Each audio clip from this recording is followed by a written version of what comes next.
دغسې ناست یم. دا زما ارمان دی چې دا زما سپي لږې لږې پیسې یو ځای کړي دي او دا یې راوړي دي چې زه به تاله پورې کور سموم او دا به زه سم کړم. مور زما کوه زما دیدن ته صبر وکړئ د وچو شونډو دیدنو نو کې خوندونه نه وي د اوښکو ډکې سترګې اوښکې بسم الله الرحمن الرحیم. قدرمنو دغه ادې کور ته یو ځل بیا راغلم. د دې اواز موږ څه وخت مخکې اوچت کړو او الحمدلله ښه خلک دنیا کې ډېر دي. نو د دې چې کوم هغه لاس امداد و د 50,600 روپۍ دي دا ما دې ته وشمارلې. ستاسو امانت دی. زموږ یو خور ده عثمان صاحب دوبۍ نه دی او بل زموږ یو ورور اسلام آباد نو هغې دې سره د لاس امداد کړی دی. اکبر باچا دی د UK نه.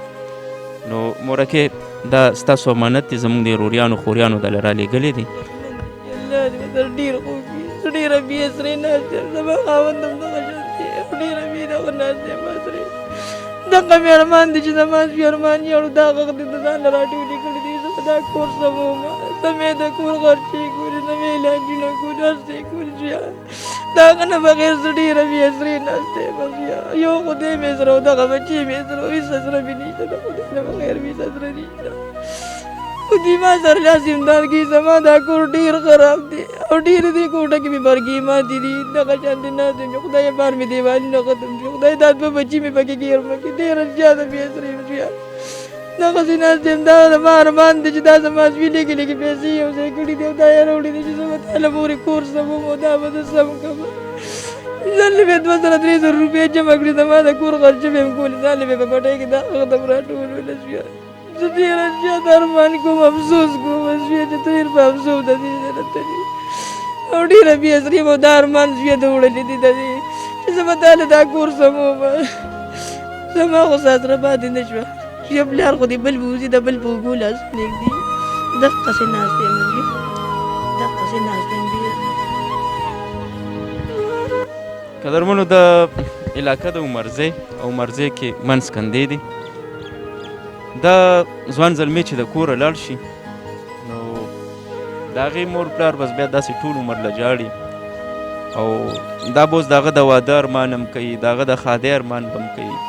د دې کور کې هم چې دا ګرځي را ګرځي نو دا یو دیوال یو خښته دا به بلکل دا چیچي تر عمره او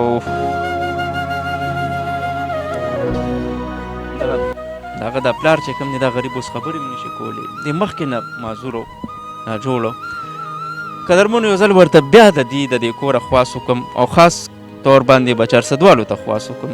400 کې ډېر ښه خلک دي. ډېر جایدادمن خلک دي. ډېر دولتمن خلک دي. ډېر پښتانه خلک دي. ډېر غیرتمن خلک دي. نو دغه علاقه د عمرزی منځ کندې زما دې مورکۍ سره ودرېږې. دا کوټه وله جوړه کې څه چې د دې د میاشتې لږه ډېره خرچوي دغه وله کوې. زما ټول عمر له زما دغه خواست دي. زموږ په دې اواز دغه د بهر ملکونو نه خلک ودرېږي. څوک په انګلینډ کې دي، څوک په فرانس کې دي، څوک په جرمني کې دي، څوک په دوبۍ کې دي.